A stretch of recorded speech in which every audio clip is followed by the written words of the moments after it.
साथियों नमस्कार, मेरा नाम है आशुतोष चारण और सन 2016 के अंदर लैब असिस्टेंट एग्ज़ाम में मैंने राजस्थान में चौथी स्थान प्राप्त किया था। साथियों, हम आपके लिए एक ऐसी श्रृंखला लाए हैं जो हर प्रतियोगी परीक्षा जो राजस्थान के अंदर आयोजित की जाती है और जिसके अंदर राजस्थान जीके इंक्लूड किया जाता है, उसके लिए बहुत ही इम्पोर्टेंट होने वाली है। साथियों, हम अक्सर मोटी मोटी 800 और 1000 पेज की गाइड्स के पीछे भागते हैं और वो न तो कभी कंप्लीट हो पाती है और ना ही हमारा कभी कॉन्फिडेंस बिल्डअप हो पाता है। हम जो क्वेश्चन अक्सर एग्ज़ाम में देखते हैं वो स्टैंडर्ड बुक से उठाए जाते हैं और राजस्थान की जो जीके है उसके लिए स्टैंडर्ड बुक अपन मान सकते हैं जो राजस्थान अध्ययन की कक्षा 9 से कक्षा 12 तक की जो 4 किताबें हैं वो फाउंडेशन बिल्डअप करने के लिए, वो आपके नॉलेज को इन्हेंस करने के लिए और बहुत बहुत मोटा मोटा आइडिया आपको सब कुछ देने के लिए पर्याप्त होती है। अगर हम इन किताबों को भी पढ़ लें तो अपनी किसी भी प्रतियोगी परीक्षा में से 60 से 80% जो है सिलेबस अपन कवर कर सकते हैं और इतना ही परसेंट अपन क्वेश्चन उसके अंदर टिक कर सकते हैं। बाकी बचे 20% क्वेश्चन, वो अगर अपन गाइड उन 20% क्वेश्चन जो बचते हैं उनके लिए अपन बड़ी बड़ी गाइड पढ़ते हैं जो आज तक पूरी नहीं हो पाई और अपना स्कोर 70% 80% इतना भी अपन नहीं कर पाते हैं।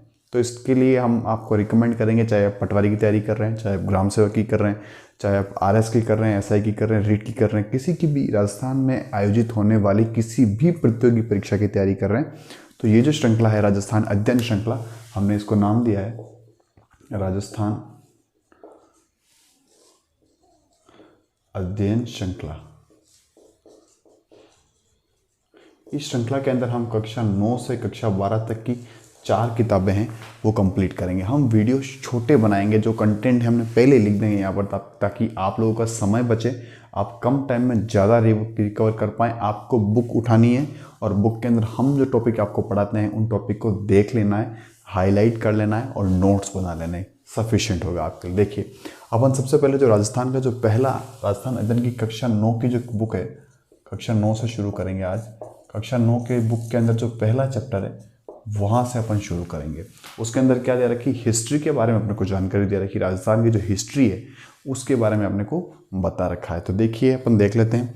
उसके अंदर लिखा हुआ है कि जो बागोर है वो किस प्रकार की सभ्यता है, तो वह मध्य पाषाणकालीन है या नव पाषाणकालीन सभ्यता है। साथियों, फैक्ट बताने के लिए हमारे पास बहुत कुछ है। जैसे मैं बता सकता हूँ कि जो बागोर है वो भीलवाड़ा के अंदर है, बागोर है वो कोठारी नदी के अंदर है, कोठारी नदी के तट पर बना कस्बा है। लेकिन ये अगर अपन और एड फैक्ट करते जाएंगे तो फिर अपन एक गाइड ही बना लेंगे बुक को, जो अपने लिए थोड़ा मैं अपने आप को लिमिट रखूँगा राजस्थान अध्ययन की बुक तक। ठीक है साथियों, ताकि अपने केवल राजस्थान अध्ययन की बुक एक बार तैयार हो, उसके बाद अपन और उसको एडवांस कर लेंगे। तो बागोर जो सभ्यता है इसके अंदर लिखा हुआ है कि किस प्रकार की है, मध्य पाषाणकालीन या नवपाषाणकालीन। फिर इसके अंदर लिखा हुआ है कि कालीबंगा सभ्यता जो है वो सिंधुकालीन सभ्यता है। आपको बेसिक आइडिया होना चाहिए कि ये भीलवाड़ा के अंदर है और ये जो है कालीबंगा आपकी हनुमानगढ़ के अंदर है। फिर है आहड़ और गणेश्वर, ये ताम्रकालीन सभ्यताएं हैं। आहड़ आपकी उदयपुर के अंदर है और आपकी गणेश्वर सीकर के अंदर नीमका थाना में। फिर लिखा हुआ है कि जो मालव, शिवी और अर्जुनायन, ये कुछ जातियाँ हैं जो राजस्थान के अंदर एंटर करती है। काफ़ी प्राचीन काल में जब राजस्थान की हिस्ट्री की शुरुआत हो रही, वहाँ ये कह रहे हैं, तो ये जातियाँ कहाँ से आई राजस्थान में, तो दक्षिण पंजाब से। अब देखिए, ये वाला फैक्ट जो है आपको बहुत कम गाइड में देखने को मिलेगा कि मालव, शिवी और अर्जुनायन जातियाँ जो है वो कहाँ से राजस्थान में आती है, दक्षिण पंजाब से आती है। अब कुछ जनपद हैं उनके नाम दे रखे हैं, जैसे कि जो भरतपुर है वो राजन्य और मत्स्य जनपद का हिस्सा था। जो आजकल का भरतपुर जिला है वो राजन्य और मत्स्य जनपद का हिस्सा हुआ करता था। नगरी जो है शिवी जनपद, नगरी जिसे अपन चित्तौड़ कहते हैं, उसका प्राचीन नाम नगरी है, तो वो शिवी जनपद का हिस्सा था। और जो अलवर है वो शाल्व जनपद है, नाम याद रखना है, शाल्व जनपद का हिस्सा था। उसके बाद इन्होंने एक बात कही है कि 300 ईसा पूर्व से लेकर 300 ईसा तक जो राजस्थान में जातियाँ रही है वो कौन कौन सी रही है, मालव, अर्जुनायन और योद्धे।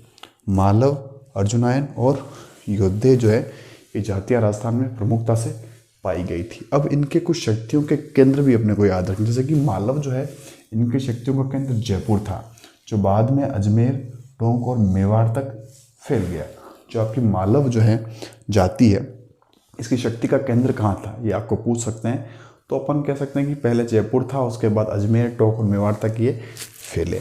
फिर जो आपकी अर्जुनायन जाति है, इसकी शक्ति का केंद्र कहाँ था, तो अलवर और भरतपुर के अंदर इनकी शक्ति का केंद्र था।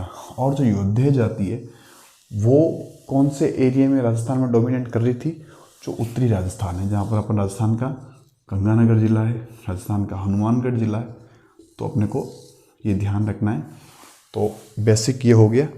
और एक दो तीन फैक्ट ये लिखे हुए हैं कि जैसे कि राजस्थान में दूसरी से तीसरी शताब्दी जब थी चल रही थी, उस टाइम बौद्ध धर्म का एक पॉपुलर था राजस्थान के अंदर। लेकिन जैसे ही ये योद्धे और मालव राजस्थान के अंदर एंटर करते हैं, ये ब्राह्मण धर्म का थोड़ा जो है प्रचार करना शुरू कर देते हैं। और इस धर्म की जो है राजस्थान में थोड़ी प्रचार बढ़ता है। ये धर्म, ब्राह्मण धर्म राजस्थान में ज़्यादा फैलता है। और उस काल में बौद्ध धर्म जो है वो थोड़ा डाउन होता है पहले की तुलना में। तो ये ब्रीफ हमने बता दिया। एक बार फिर से रिपीट कर लेते हैं। बागोर क्या है, मध्य पाषाणकालीन नवपाषाणकालीन सभ्यता है। फिर हमने पढ़ी है कालीबंगा, सिंधु सभ्यता है। फिर हमने पढ़ी है आहड़ और गणेश्वर, जो ताम्रकालीन सभ्यता है। मालव, शिवी और अर्जुनायन जो जातियां हैं, ये कहाँ से आई थी, तो दक्षिण पंजाब से राजस्थान में एंटर की थी। उसके बाद भरतपुर राजन्य और मत्स्य जनपद का हिस्सा था।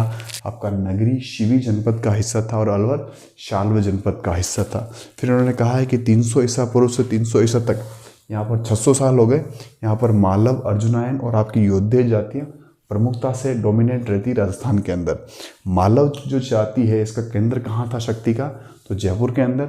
बाद में ये अजमेर और टोंक और फिर मेवाड़ के एरिया में फैलता है। अर्जुनायन आपका अलवर और भरतपुर, और योद्धे उत्तरी राजस्थान, गंगानगर और हनुमानगढ़। ठीक है, आइए अब अपन देखते हैं कि राजस्थान के अंदर जो मौर्य थे उनका क्या प्रभाव रहा। देखिए, एक तो सबसे फेमस है जो अशोक का बेराठ शिलालेख है, वो काफ़ी इंपॉर्टेंट है। वहाँ से अपने को देखने को मिलता है कि मौर्य का क्या प्रभाव रहा। और उसका एक उत्तराधिकारी था कुणाल, और उसका पुत्र था संप्रति। उसके द्वारा बनाए गए मंदिर जो हैं वो राजस्थान में मौर्यों का प्रभाव दर्शाते हैं। और क्या है, कुमारपाल प्रबंध एक ग्रंथ है, उसके अंदर ये लिखा गया है कि जो चित्तौड़ का किला है वो मौर्य राजा चित्रांगद ने बनाया था।